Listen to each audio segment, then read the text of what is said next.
예전에 제가 한번 이 이야기를 설교 때 예로 든 적이 있는데요.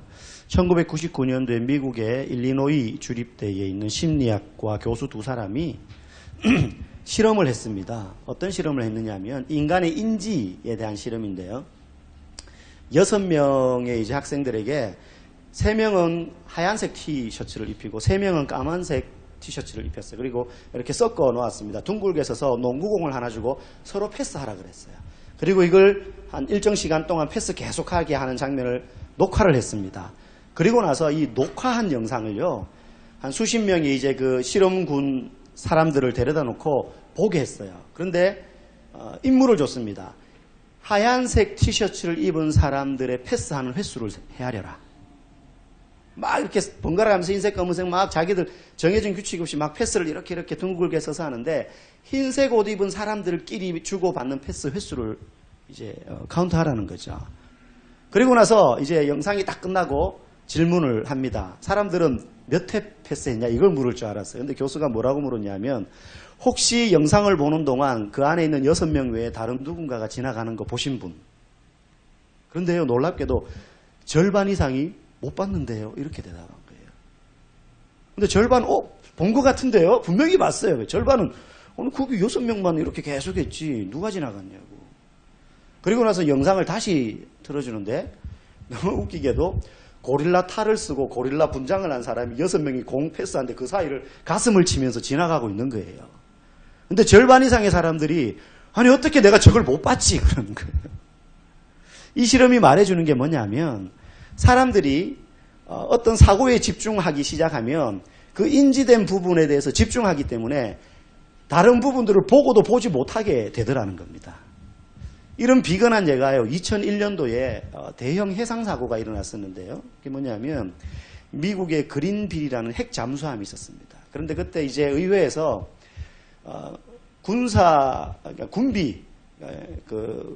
군사비를 좀 줄여야 된다. 막 이런 이제 의견이 나타나고 해가지고 그 중에 제일 타켓이 이제 핵 잠수함을 운용하는데 막대한 비용이 드니까 이걸 좀 줄여야 된다. 뭐 이런 이제 의회에서 막 이렇게 안들이 발의가 되었었어요. 그러니까 국방부 입장에서는 손해잖아요. 군사비가 줄면. 그래서 이 사람들이 이렇게 이벤트를 마련한 거예요. 그래서 핵 잠수함에 그 국회의원들 또 방송 기자들, 앵커 카메라맨들, 또 사회 시민단체 사람들을 핵잠수함에 태워가지고 이 핵잠수함이 얼마나 우리의 국가안보에 필요한지를 직접 태워가지고 바닷속을 막 이렇게 하면서 경험하게 해주는 거였어요. 그래서 그날 행사의 백미가 뭐냐면 물리로 잠수함이 해제에서부터 쫙 해서 물리로 이렇게 올라가는 거예요. 그러니까 이게 제일 이제 하이라이트였던 거죠. 그래서 차질 없이 다 진행되고 마지막 물리로 이제 올라가는 이걸 이제 해야 되는 거죠. 그래가지고 이제 그걸 딱 올라가면 이제 사람들이 이 잠수함 진짜 꼭 필요하다. 이걸 어필하려고 했던 거예요. 그런데 사고가 일어납니다. 잠수함이 핵 잠수함인데 물리로 부상하다가 그 위에 있는 일본 선박하고 충돌해가지고 뒤집혀가지고 일본 39명이 죽어버렸어요. 너무 웃긴 건 최첨단 레이더를 탐지하고 있는 핵 잠수함인데요. 그리고 그 레이더 병들이 수명이 있어가지고 그걸 보고 있는데 잠수함 위에 있는 어선을 아무도 발견 못한 거예요. 분명히 레이더에는 점이 찍혀가지고 계속 찡찡찡찡 거렸는데도요. 거기에 타고 있는 모든 승무원들이 이거 이제 마지막 이거 부상하는 거 이거 잘해야 된다. 이것만 집중하다 보니까 눈 뜨고 레이더를 보는데도 그걸 인지하지 못한 거예요. 우리도 이런 거 되게 많아요. 운전하다가 신호 받았었는데 제가 유턴을 해야 됩니다. 이제 우리가. 유턴만 생각하는 거죠. 신호 딱 좌회전 떨어지면 나 유턴해야지 하다가 옆에서 오는 차를 못 보고 아니면 반대편에서 가는 차를 못 보고 유턴하다가 사고 나는 경우들이 있죠. 당연히 이렇게 둘러봐야 되는데 봐야 될 걸 못 보게 되는 어느 하나에만 집중하다 보니까. 그래서 이런 쏠림 현상이 우리에게 있는데 우리가 살아가는 삶의 자리에도 이런 쏠림 현상이 굉장히 많이 있다는 거예요. 예를 들면 돈 되는 일에 사람들이 몰려가요. 이거 돈 된다 그러면요. 치킨집 창업 열풍이 붑니다. 편의점 쫙 열립니다. 예. 뭐 장사하는 여러 가지 종목들이 있죠. 그래서 IMF 때 수많은 사람들이 갑자기 자기 의지와 상관없이 회사에서 다 나왔잖아요. 그때 창업 열풍이 불었지 않습니까? 제가 그때 이제 IMF 이후에 제가 이제 모 교회에서 이제 전도사 사역을 하고 있었는데 그 교회 교인 중에요. 청년인데 간판업을 하는 청년이 있었어요. 선배하고 한 두세 명이 같이 창업을 한 지 몇 달 안 됐는데요. 눈코 뜰 새 없이 바쁘다는 거예요. 아니 지금 IMF 맞아가지고 경기가 완전히 깔았고 나라가 빚더미 앉았는데 간판은 왜 이렇게 잘 되냐. 회사에서 나온 사람들이 전부 다 창업을 하니까 불티나게 주문 들어오는 건 간판밖에 없다는 거예요. 다 창업하니까 간판은 다 다니까. 그래가지고 아이러니하게도 다 힘든데 이 간판업 시작한 이 청년들은 너무너무 잘 된 거죠. 근데 이게 오래 못 가요. 이게 잘 된다 그러니까 또 다 간판하기 시작하는 거죠. 뭐 하나 잘 된다 그러면 그쪽으로 쏠림 현상이 나타납니다. 요즘 초등학생 아이들한테 너 장래 꿈이 뭐냐라고 물으면 1번이 뭡니까? 1번 연예인. 꼭 순위가 틀려도 상관은 없어요. 한국 사람들은 뭘 물으면 정답을 맞추려고 계속해요. 연예인. 그럼 한 2위쯤 되는 게 뭘까요? 예? 공무원. 그래도 착한 애들이에요, 얘들은. 예. 부모가 시킨 대로 하는 거니까. 3번은? 예? 놀고 먹는 거. 놀고 먹는 직업. 건물주. 예. 건물주. 조물주 아래 건물주가 있다 그러잖아요, 요즘. 이게요, 너 장래 꿈이 뭐냐? 공무원인데 이거 누가 가르쳐 줬겠어요? 부모가 가르쳐 준 거야. 야, 공무원이 장땡이야. 요즘은 언제 잘릴지 모르는데 회사도 망하는데 공무원은 안 망해. 막 이러면서 부모들이 가르쳐 주니까 그냥 그쪽으로 쏠림 현상이 나타나는 거죠. IT 업계가 잘 된다 그러니까는 그쪽으로 막 대학 갈 때 전부 다 IT 관련 학과로 한때 경쟁률이 엄청 치열했었습니다. 근데 나중에 가서 보니까 거기도 완전히 3D 업종인 거죠. 쏠림 현상이 우리 삶 가운데도 많이 나타나요. 그러다 보니 생기는 문제가 뭐냐면 진짜 봐야 될 걸 못 보게 되더라는 거예요. 쏠림 현상의 약점은 자기가 보고 싶어 하는 것만 보려고 하기 때문에 정말로 보고 알아야 될 것을 못 본다는 겁니다. 심지어 어떤 사람들은 예전에는 아는 것이 힘이다 그랬는데요. 요즘은 아는 게 힘이 아닙니다. 왜냐하면 지식을 접하기가 너무 쉬워요. 초등학생들도 인터넷 구글에서 몇 번 구글링하고 유튜브 들어가서 몇 번 검색하면요. 권총 만드는 법, 3D 프린터로 권총 만드는 법, 이런 걸 그냥 애들이 알아요. 제가 오늘 너무 웃긴 장면을 봤어요. 택시를 타고 가는데요. 저희 동네에 이제 횡단보도에 딱 섰는데 이 택시가 그 정지선 넘어섰어요. 약간. 근데 횡단보도까지 간 것도 아니에요. 그런데 중학교 한 2학년, 1학년쯤 돼 보는 남학생들이 횡단보도를 건너가면서 갑자기 동시에 휴대폰을 꺼내면서 이 택시를 막 찍는 거예요. 야, 너 찍었냐? 나 찍었대요. 자기도 막 찍었다고 막 나 찍었어 막 그래. 쟤들이 뭐 하는 거지? 얘들이 뭐 하는 건지 아세요? 앱으로 신고하는 거예요. 그 왜 스파라치 뭐 이런 거 있잖아요. 왜 쓰레기 몰래 버리는 사람 찍어가지고 하면 그거 저기 돈 받잖아요. 이 중학생 애들이 그거 하는 거예요, 그거. 그냥 막 자기들끼리 찍었다고 좋아하네. 택시 아저씨 막 인상 막 이끌어지더라고요. 요즘은요, 너무 아는 것이 힘이 아닙니다. 대신 뭐가 힘이냐면 보는 것이 힘이에요, 보는 것. 보는 것이 힘이 되어버린 세상이에요. 그런데 자기가 보고 싶은 것만 보더라는 거예요, 사람들이. 정말로 봐야 될 것, 정말로 알아야 될 것에 집중하지 못하고 엉뚱한 것을 보게 되더라는 겁니다. 조기교육. 아직 한글도 모르는데 영어부터 막 가르쳐요.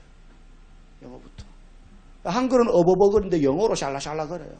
그럼 걔들이 초등학생, 중학생, 고등학생 되면 영어 잘하냐? 거의 대부분 그냥 평범한 아이들이 돼버리고 맙니다. 예, 여러분도 어릴 때 한 번쯤은 천재 소리 들으면서 아마 컸을 겁니다. 얘는 진짜 특별 신동인 것 같아. 근데 점점 그 소리가 어떻게 변합니까? 한 중학생, 고등학생쯤 되면 얘는 머리는 좋은데 공부를 안 해. 그게 공부 못한다는 소리예요. 그게 평범해진 거죠. 진짜 알아야 되고 진짜 봐야 될 것을 모르고 사람들이 다 한쪽으로 쏠림 현상이 나타나고 이게 세상을 작동하는 원리가 되어버렸습니다. 오늘 우리가 읽은 이 미가서 4장 말씀은 이제 분위기가 바뀝니다. 앞에 3장까지는 미가 선지자가 지도자들과 거짓 선지자들과 권력자들과 부유한 자들의 죄에 대해서 꾸짖으면서 너희들에게 이러이러한 하나님의 심판이 있을 것이다 라고 심판에 대한 경고 메시지였어요. 4장에서부터는 어떤 내용이냐면 다시 회복을 약속하는 이야기를 하고 있습니다. 그런데 이 회복된 세상의 원리는요, 아까 말씀드린 솔림 현상에 따라서 뭐 잘 된다 그러면 그쪽으로 가고, 이게 옳고 그르냐는 상관없어요. 이 솔림 현상은. 그게 잘 된다 그러면 이게 옳으냐 옳지 않으냐와 상관없이 그냥 그쪽으로만 달려가서 보고 싶은 것을 보는 세상이 되었는데, 회복이 되는 하나님 나라의 원리는요, 그런 세상의 원리와 전혀 다르게 작동될 것이라는 것을 오늘 본문은 우리에게 가르쳐 줍니다. 오늘 본문에 나오는 세상의 원리는 뭐냐면 칼과 창으로 돌아가는 세상입니다. 칼과 창은 단순히 무기만을 이야기하는 게 아니에요. 힘을 이야기하는 것이고 권력을 이야기하는 겁니다. 지금 전 세계에서 최고 강국이 어디죠? 미국입니다.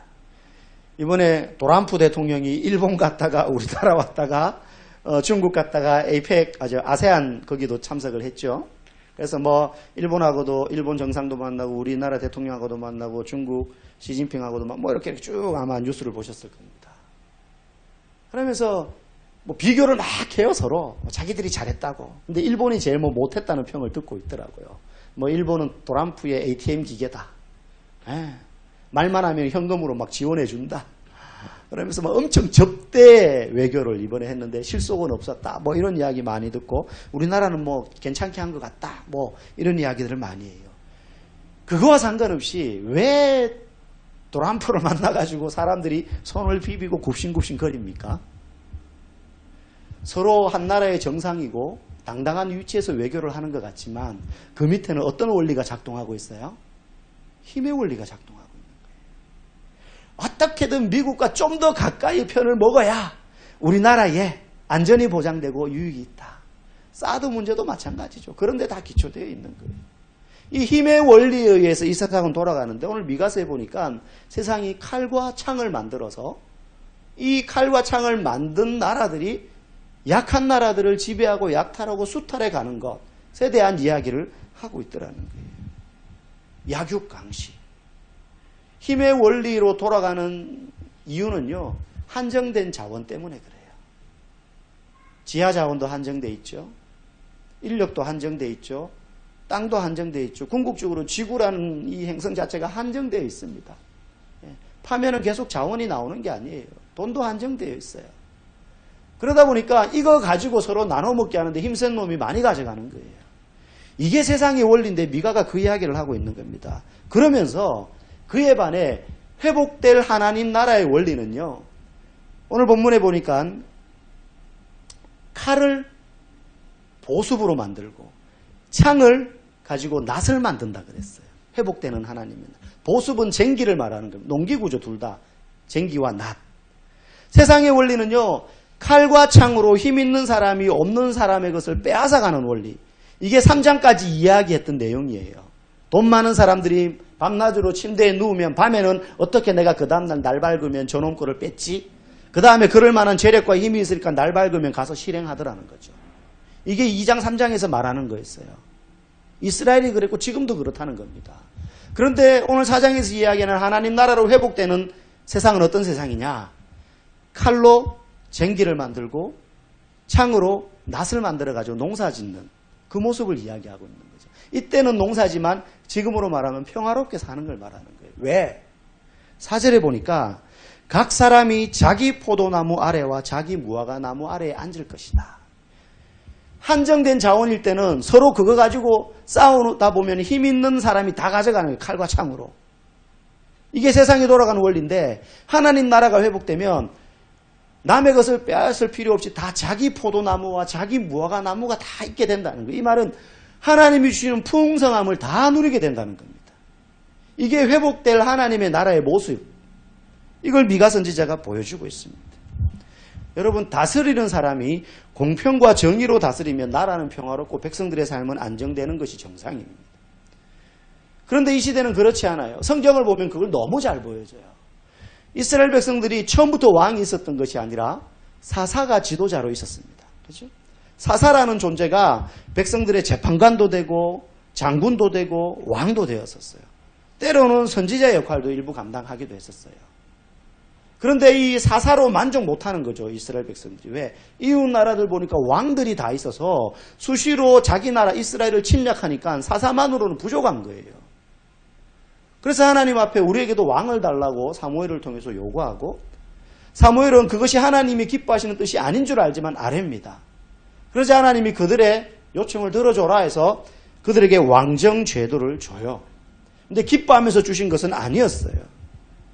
그렇게 왕정 제도를 줬지만 이 왕정 제도를 준 이유는 하나님이 이게 너희들에게 정말로 필요하고 좋으니까 그래 왕을 세워주겠다 이렇게 하신 것이 아니라, 이 왕정 제도를 세워줬더니 왕들이 어떻게 해요? 자기 그 백성들의 자녀들을 끌어다가 왕의 병거 앞에서 달리게 하고, 그들이 농사 짓고 양을 키우고 가축을 키우고 했던 것들을 왕의 몫으로 빼앗아 가버려요. 이게 사무엘상 8장에 사무엘이 이야기를 해요. 하나님이 너희들의 요구에 못 이겨서 왕을 세워주겠지만 이 왕은 너희들에게 이렇게 대할 거다. 지금 오늘의 세상의 지도자들이 그렇고 이스라엘의 역대 왕들이 하나같이 다 그랬다는 거예요. 조금 가능성이 있었던 사람이 다윗과 솔로몬이었지만 길지 않았습니다. 다윗 40년, 솔로몬 40년 치세 기간 중에 솔로몬은 처음에 조금 잘했죠. 그 다음부터는 나라는 번영했을지 몰라도 우상숭배로 타락의 길을 열기 시작한 게 솔로몬이었잖아요. 결국 왕정제도를 하나님이 주신 이유는요, 너희들이 왕이 세워지면 너희가 평화롭고 번영하고 잘 살 것 같지만 사실은 이 왕을 세워줘도 너희들은 만족하지 못하고 이 왕들이 너희들을 포악으로 다스릴 거야. 그래 한번 겪어봐. 너희들이 원했으니까. 그러면서 인간 지도자들의 한계를 경험하도록 왕정제도를 주신 거예요. 그래서 그걸 보고 뭘 깨달으라고요? 아, 사람으로는 우리를 공평과 정의로 다스릴 어떠한 사람도 있을 수 없구나. 그러면서 누구를 볼 수 있어야 되는 거죠? 완전한 왕이신 하나님. 우리를 온전히 다스리시는 완전한 왕은 바로 하나님밖에 없구나. 이걸 이스라엘 백성들이 깨닫기를 원하셨던 거예요. 율법을 주신 이유도 그와 비슷한 거죠. 결국 진짜 사람들이 평화롭고 안전하게 사는 것은요, 제도가 잘 정비되어 있고 공평하고 정의롭게 다스릴 왕이 나타나서 되는 것은 아니더라 하는 거지. 여러분, 어떤 사람들은요, 선진국 봐라, 선진국은 이런 게 잘 됐고 저런 복지가 잘 됐고 막 이런 이야기를 하면서 우리나라는 아직까지 선진국이 아니야 라고 말합니다. 그런데 여러분, 선진국에 가면 문제가 없나요? 우리가 보통 선진국이라고 이야기하는 북유럽, 아주 민주적이고, 그죠? 사람들이 도덕성이 높고, 그리고 국민 총생산도 우리와 비교할 수 없을 만큼 높아요. 복지도 잘 돼 있어요. 한 번씩 TV에서 뭐 그런 나라의 교육제도나 복지제도 나오면 와, 막 천국 같아요. 그런데 그런 나라에 가면요, 사람들이요, 마약 환자가 얼마나 많고, 동성애, 지금 오늘 신문에 보니까 호주가 동성애 찬성 반대 투표를 했는데 62%로 동성애 결혼, 동성애가 아니고 동성애 결혼 합법을 찬성하는 사람들 의견이 62%가 나왔다 그래요. 그래서 세계에서 26번째로 동성애 결혼을 법으로 인정하는 국가가 지금 호주가 될 가능성이 코앞에 다가왔어요. 우리보다 훨씬 잘 삽니다. 뭐 훨씬은 아니지만 우리보다 잘 살아요. 여러분, 선진국에 가면 그런 문제가 없나요? 우리가 상상하지 못하는 많은 문제들이 있습니다. 오늘 우리는 이 땅 가운데 자꾸 그런 모델을 찾으려고 해요. 우리가 더 노력하고 좋은 지도자가 세워지면 우리는 잘 살게 될 거야. 지금 우리가 이때까지 살아오면서 겪은 민주화 과정을 통해서 막 여러 가지 문제들이 파생되고 했던 것들 없어질 거야. 정말로 우리 자녀들, 우리 후대가 살라라는 유토피아가 될 거야. 성경은 그렇게 말하지 않습니다. 온전한 회복될 나라는 이 땅에 어떤 훌륭한 지도자, 어떤 선진국, 어떻게 잘 정비된 법제도와 힘의 균형에 의해서가 아니라, 여러분, 힘의 균형은 꿈이에요, 꿈. 미국이 추구하는 게 뭡니까? 자기들이 세계의 보안관이 되겠다는 거 아닙니까? 강력한 힘을 가지고 테러 조직도 누르고 북한 같은 나라도 누르고 잘못한, 그래서 미국이 안 끼어드는 국제 문제가 없잖아요. 모든 문제에, 다른 나라 문제 내정에도 다 끼어들잖아요. 뭐 쿠르드족 문제, 자치 문제, 이스라엘 문제, 무슨 이란 문제 다 끼어들어요. 그럴 권한이 없는데. 근데 왜 가능해요? 힘이 있으니까. 우리가 다 지켜줄게. 이거예요. 힘의 균형이라는 건 없어요. 만약에 비슷한 나라들이 있으면 거기서 또 내가 더 힘을 쌓으려고 경쟁하게 되어 있다는 겁니다. 그래서 성경이 말하는 완전한 나라는요, 완전한 통치자요, 또 임금이신 하나님이 다스리는 나라, 그 나라가 임할 때에만 가능해진다라고 우리에게 이야기하고 있습니다. 미가는 마지막으로 이렇게 권면해요. 그렇다면 너는 누구를 의지할 것인가? 5절에 보니까 만민이 각각 자기의 신의 이름을 의지하여 행하되 오직 우리는 우리 하나님 여호와의 이름을 의지하여 영원히 행하겠다. 이 세상 이스라엘 민족 입장에서 볼 때는 바벨론이 완벽해 보였고 바벨론에 망해서 망하잖아요. 결국 아수르가 완벽해 보였어요. 그런데 미가 선지자는 아는 겁니다. 우리 하나님께 의지하는 것이 온전한 것이다. 여러분, 부부 사이에도요, 제가 아까 보고 싶은 것만 본다 그랬는데요, 부부 사이도 그래요. 같이 드라마를 봐도요, 남편은 예쁜 여자 주인공만 보이고 아내는 잘생긴 남자 주인공만 보여요. 그러고 나서 막 이야기합니다. 여보, 저 여자 진짜 예쁘지 않아? 전혀 1도 공감이 안 됩니다. 아내는 말합니다. 저 남자 진짜 잘생겨서 멋져. 남편은 전혀 공감이 안 됩니다. 우리는 서로 그러면서 산다는 거예요. 보고 싶은 것만 보려고 하는 사람들이 권력을 가지고 다스리고 사는 이 세상에서 제도와 힘을 고르게 나누어서 살게 되느냐? 아니에요. 그걸 가지고 더 자기가 원하는 것을 얻고 가지려고 하는 세상이 되는 것입니다. 그러다 보면 결국은 백성들을 어떻게 다스립니까? 포악으로 다스립니다. 이게 앞에 미가서에서 이야기한 내용들이에요. 어제 그제 아마 여러분들도 뉴스를 통해서 보셨을 거예요. 제가 오늘 어떤 회사의 신우의 예배 인도하러 갔더니만 거기서도 그분들이 집사님 장로님들인데 그 얘기를 하면서 이렇게 한숨을 쉬시더라고요. 명성교회 세습 문제. 어제는 아주 그냥 특집으로 뉴스에서 다루는 걸 봤어요. 가슴이 아팠어요. 그 전날 뉴스에서 세습하려고 한다 그랬는데 이제 세습을 했어요. 기습적으로. 그 세습받은 아들 목사님 이름이요. 김하나예요. 김하나 목사님. 어디 병원 같은 데 가면 김하나님 이렇게 불러야 되는 거 이제. 김하나님, 은행 같은 데 가면 김하나님, 예. 하나님 이름. 뭐 그런 문제가 없으면 참 이름 멋있게 지었다라고 생각될지도 모르겠지만 뭐 그런 내용들에 대한 여러 가지 마음들이 있을 겁니다. 저는 비난받아 마땅하다고 생각하고 손가락질받아 마땅하다고 생각합니다. 어제 그 교회 장로님 나와서 이런저런 이야기하는데 다 변명처럼 들려요. 목사인 제가 들어도. 그런데 세습했다라는 것도 너무 안타깝지만 더 안타까운 것은 명성교회가 지난 수십 년 동안 한국 사회와 한국 기독교계를 위해서 정말 훌륭한 일 많이 했어요. 이루 손으로 꼽을 수 없을 정도로 외국인 노동자들을 돕는 일에서부터 미혼모들 돕고 과원 사업을 하고 병원을 후원하고 선교사들을 지원하고 학교를 세우고 정말 좋은 일들을 많이 했거든요. 그런데 세습으로 한 방에 다 날아가 버렸어요. 이게 너무 안타까운 거예요. 너무 기여를 많이 하고 세상과 그리고 사회 가운데 빛이 되고 소금 되는 일을 큰 교회이기 때문에 할 수 있는 일들을 또 했습니다. 큰 교회도 필요하고 작은 교회도 필요한 것이잖아요. 그죠? 산에 작은 나무만 다 있어야 되는 게 아니잖아요. 그런데 그게 이 이틀간의 뉴스 보도를 통해서 나온 세습 문제로 한 방에 다 덮였어요. 그게 너무 가슴 아팠어요. 세습한 건 당연히 잘못한 거고. 이제까지 했던 모든 그 주를 위하여 감당했던 선한 일들이 의미가 다 퇴색되어 버린 거예요. 정말 잘못된 선택을 한 거죠. 이때 세상은 어떻게 봅니까? 명성교회를 통해서 보고 싶은 것만 보는 거예요. 세습 문제만 보는 거죠. 그 사람들은 억울할 겁니다. 아마 그 교회에 있는 분들은. 우리 교회가 이때까지 어떻게 세상 가운데 섬겨왔는지도 봐달라. 어제 장로님도 그런 얘기 하긴 하시더라고요. 근데 그게 안 통합니다. 먼저 비난받는 것을 감수해야 돼요.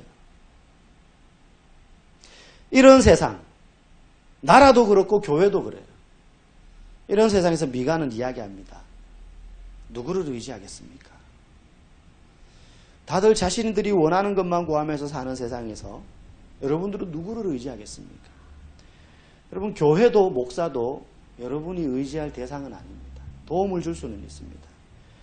성도도 목사도 오직 예수님만을 의지해야 되는 연약한 존재들이죠. 목사는 제사장도 아니고 선지자도 아닙니다. 구약에. 일부 그 기능을 조금 나눠서 할 수 있도록 훈련받았을 뿐이에요. 좀 더. 경찰은 경찰이 되기 위한 훈련을 받는 거고요. 의사는 의사가 되기 위한 훈련을 받잖아요. 목사는 그런 선지자와 제사장이라든지 그런 사람들이 하는 영적인 역할을 감당하기 위해 일부 훈련받은 사람들일 뿐이에요. 그래서 목사를 너무 의지하시면 안 돼요. 그 교회에서는 그러더라고요. 교회 내에서 행해지는 말은 하나님과 목사와 교회가 결정하는 것은 동일하다고 여겨야 된다. 그런 취지로 말씀하시는 걸 듣고 깜짝 놀랐어요. 목사가 기도하고 성경을 보고 권면하고 성경 말씀으로 권면하는 건 얼마든지 가능하죠. 그런데 자신의 생각을 성경이라고 이야기하면서 이거 하나님의 뜻이라고 말하기 시작하면 그것은 정말로 큰일 날 일이죠. 오늘 이 미가서가 이야기하는 것처럼 저와 여러분들은 오직 어떤 사람이 아니라 조직이 아니라 예수 그리스도만을 의지해야 될 연약한 존재들이라는 사실을 여러분 꼭 기억하시기 바랍니다. 저도 새벽마다 큐티를 통해서 주시는 말씀이 나를 이끌어 가주기를 기도하고 무릎 꿇는 연약한 사람이고 제가 그러하다면 여러분도 당연히 그러한 사람들이죠. 우리의 몸을 말씀 앞에 쳐 복종시켜서 오직 예수님만을 여러분들이 의지할 수 있기를 원합니다. 세상 사람들이 다 달려가는 길로 쏠려가지 말고 오직 예수님만을 의지하기 위해서 우리의 못난 육신과 또 여러 가지 못된 습관들을 쳐서 주님 앞에 말씀 앞에 복종시키면서 예수 그리스도만을 의지하며 살아갈 수 있는 저와 또 여러분들 되기를 주님의 이름으로 간절히 축복합니다. 이 시간 함께 기도하기를 원합니다. 말씀을 생각하며